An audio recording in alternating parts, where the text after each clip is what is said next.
اس منظر میں جاوید اور مریم اپنی تمام تر اسطوری اور آفاقی خصوصیات کے ساتھ ہمارے سامنے آتے ہیں، یعنی ان کی علامتی معنویت زیادہ نمایاں ہے، لیکن ساتھ ہی ان کے ذاتی تجربات اور احساسات کو بھی دلنشیں انداز میں پیش کیا گیا ہے۔ مثلاً حاملہ ہونے پر مریم کے یہ تاثرات: رگو پے میں کوئی سمایا ہوا ہے، میری روح پر رنگ چھایا ہوا ہے، نگاہوں میں نشہ سا چھانے لگا ہے، ہر ایک چیز پر پیار آنے لگا ہے، ایک ارمان آغوش میں پل رہا ہے، لہو ناشتا ہے، رگیں ٹوٹتی ہیں، میرے جسم میں کونپلیں پھوٹتی ہیں، میرے جسم میں کونپلیں پھوٹتی ہیں۔ یہ اشعار عورت کے اس ولولہ انگیز تجربے کا ایک بھرپور اور شاعرانہ اظہار ہیں، اور ساتھ ہی اس کی علامتی معنویت کا پہلو بھی اس کی پیکر تراشی میں مضمر ہے، جو ان اشعار میں زیادہ نمایاں ہے۔ یہ ایک موج طوفاں ہے جو بڑھ رہی ہے، ندی دم بدم چڑھ رہی ہے، زمین آسماں چاند سورج ستارے مجھے دور سے کر رہے ہیں اشارے۔ اور گہرے جذبات اور آفاقی تصورات کا یہ سنگم مریم کے ایک معتبر اور ناقابل فراموش ڈرامائی کردار ہونے کی ضمانت بن گیا ہے، اور جاوید کے یہ اشعار اس تجربے کے علامتی پہلو کو ایک اعلیٰ تر سطح پر پیش کرتے ہیں۔ حیات بشر ہے بڑی شاعرانہ، محبت ہے اس کی بقا کا بہانہ، حیات بشر ہے بڑی شاعرانہ، محبت ہے اس کی بقا کا بہانہ،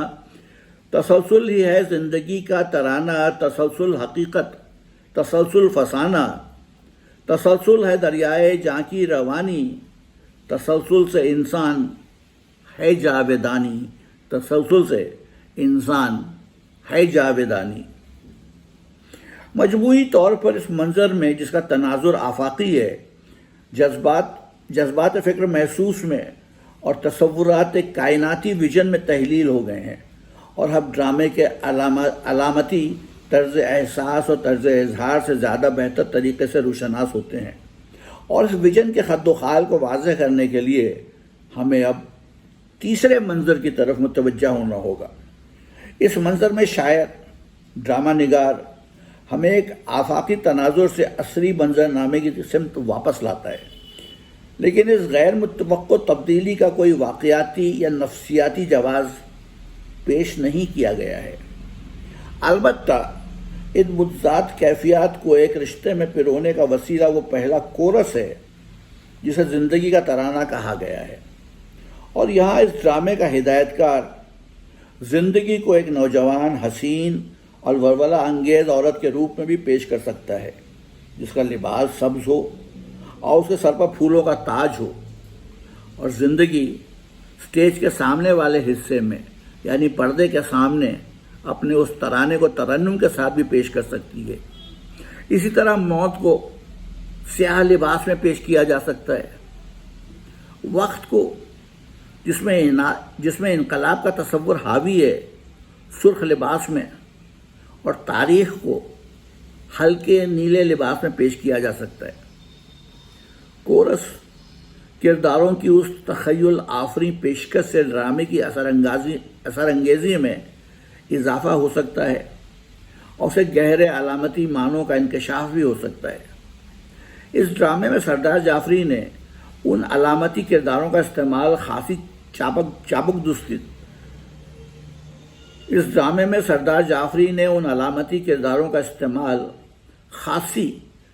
دستی سے کیا ہے، جن کے توسط وسیع اور مجرد افکار و تصورات کو ڈرامائی پیکروں اور بیانات میں ڈال دیا گیا ہے، لیکن ان سب منظوم بیانات میں زندگی کے ترانے کو اپنے گہرے تفکر، ہماگیر ویژن اور ولولہ انگیز شاعرانہ اظہار کے باوصف ایک امتیازی حیثیت حاصل ہے۔ چند اشعار ملاحظہ کیجیے۔ ترانہ ہائے چنگ ہیں سروت موج گنگ میں،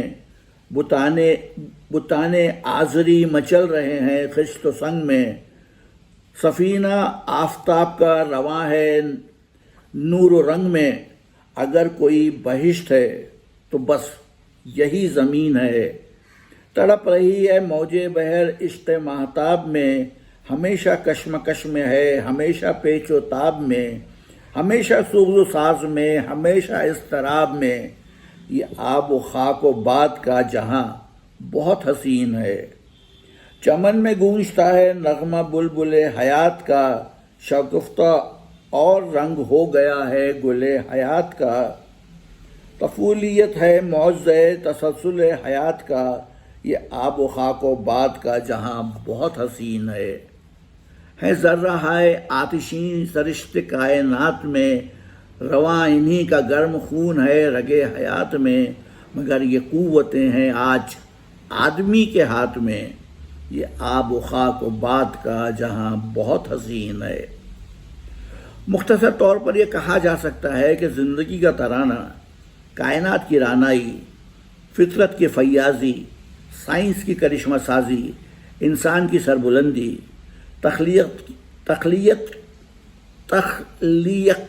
تخلیقیت کی ہماگیری، زندگی کے وسیع تر امکانات اور عمل و جد و جہد کی کامرانی کا ترانہ ہے، جو ڈرامے کے ایکشن کو وسعت دے کر اسے آفاقی اور تصوراتی سطح پر پیش کرتا ہے۔ اس نظم پر علامہ اقبال کا اثر بہت گہرا ہے، جو ڈرامے کے دوسرے حصوں میں بھی محسوس کیا جا سکتا ہے، لیکن سردار جعفری نے اقبال کا اثر تو قبول کیا ہے اور ان سے انسپریشن بھی حاصل کیا ہے، لیکن اس اثر کو گہرے طور پر اپنے تخلیقی شعور اور فکری نظام میں جذب کر لیا ہے، جس نے ان کی شاعری کو جلا بخشی ہے، لیکن ان کی انفرادیت کو مجروح نہیں کیا ہے، بلکہ راقم الحروف کی رائے میں تو یہ انسپریشن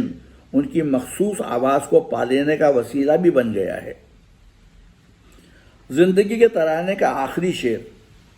ہمیں ایک المناک عصری مناظر نامے کی سمت واپس لاتا ہے، یعنی مگر غلام قوم کی گھٹی ہوئی ہے زندگی، مگر غلام قوم کی گھٹی ہوئی ہے زندگی، مثال شمع مفلسی بجھی ہوئی ہے زندگی۔ اور جب تیسرے منظر کے لیے پردہ اٹھتا ہے تو ہماری نظر مریم پر پڑتی ہے، جو اداس اور مغموم اپنے ہونے والے بچے کے لیے کئی رنگ کے ٹکڑوں سے ایک ملبوس تیار کر رہی ہے۔ اس لباس کی علامتی معنویت کی طرف پہلے بھی اشارہ کیا جا چکا ہے، لیکن اسے بھی 3 سطحوں پر دیکھا جا سکتا ہے۔ اول یہ کہ مریم مفلس ہے، اس لیے پھٹے پرانے ٹکڑوں کو جوڑ کر اپنے بچے کے لیے لباس تیار کر رہی ہے۔ دوسرے، تاریخی سطح پر یہ بچہ نئی دنیا یا آزاد ہندوستان کا استعارہ ہے، اور اس کا کئی رنگ کا لباس مشترکہ تہذیب کا استعارہ ہے، جو کئی فرقوں اور تہذیبوں کا سنگم ہوگی۔ اور بلند ترین سطح پر یہ بچہ زندگی کے تسلسل، ارتقاء اور تخلیقیت کی کامرانی کا استعارہ ہے، اور حیات و کائنات کا ویژن ہمہ رنگ اور ولولہ انگیز ہے۔ البتہ اس منظر میں اس علامتی معنویت کی پہلی سطح زیادہ نمایاں ہے، کیونکہ ہم یہاں مریم کو ایک پریشان حال عورت کے طور پر ہی دیکھتے ہیں۔ پردہ اٹھنے پر شور، نعروں اور بندوق چلنے کی آوازیں مریم کو چونکا دیتی ہیں، اور وہ پریشان ہو کر کہتی ہے، ہر طرف شور محشر بپا ہے، شہر میں جانے کیا ہو رہا ہے۔ اور عین اسی لمحے جاوید داخل ہوتا ہے، اور ان دونوں کے درمیان وہ مکالمہ شروع ہوتا ہے جس میں مریم کی حیثیت تو ایک حساس سامع کی سی ہے، اور جاوید اپنے طویل منظوم مکالموں میں عصری صورتحال اور اس کے تاریخی پس منظر پر بھرپور روشنی ڈالتا ہے، اور اس کے طبقاتی کردار، عوامی استحصال اور غلامی کی لعنت کا گہرائی سے تجزیہ کرتا ہے۔ یہاں سردار جعفری نے اس ڈرامے کے سیاق و سباق میں پہلی بار نظم آزاد کا فارم استعمال کیا ہے، جو بول چال کی زبان سے قریب ہے اور ڈرامائی کیفیت کو نمایاں کرتا ہے۔ بے باک حقیقت نگاری، باریک بین مشاہدہ، حساس تجزیہ، کامیاب پیکر تراشی، انقلابی جوش و خروش اور پروٹسٹ کا جذبہ ان مکالموں کی کچھ نمایاں خصوصیات ہیں، اور ڈرامے کے موضوع کی وضاحت کے لیے یہ ایک کامیاب وسیلہ ہے۔ جاوید کے مکالموں کے چند نمونے ملاحظہ ہوں۔ ہر طرف کال کی آندھیاں چل رہی ہیں، خاک سے اڑ رہے ہیں وباؤں کے کالے بگولے۔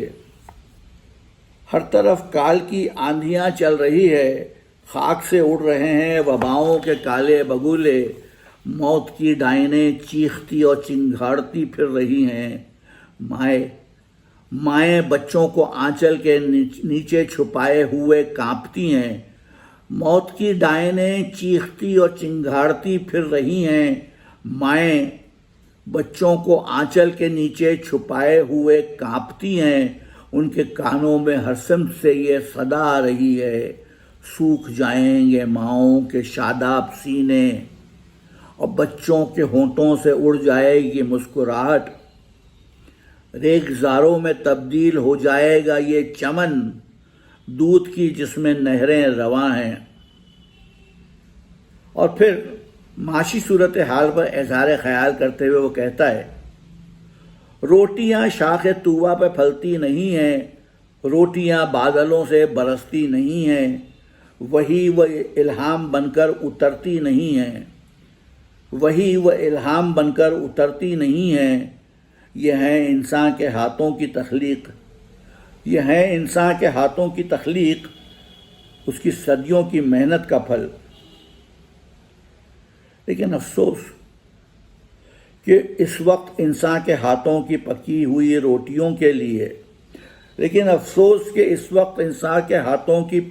روٹیوں کے لیے عصمتیں بک رہی ہیں، عزتیں بک رہی ہیں، گولیاں چل رہی ہیں۔ کھیت کٹتے ہیں اب بھی اور کھلیان لگتے ہیں اب بھی، لیکن اب گاؤں ویران ہیں۔ لڑکیاں چکیاں چھوڑ کر در بدر ٹھوکریں کھا رہی ہیں، در بدر ٹھوکریں کھا رہی ہیں۔ تو یہ تھا نئی دنیا کو سلام ڈرامائی سٹرکچر کا دوسرا حصہ۔ پھر آؤں گا اور آپ کو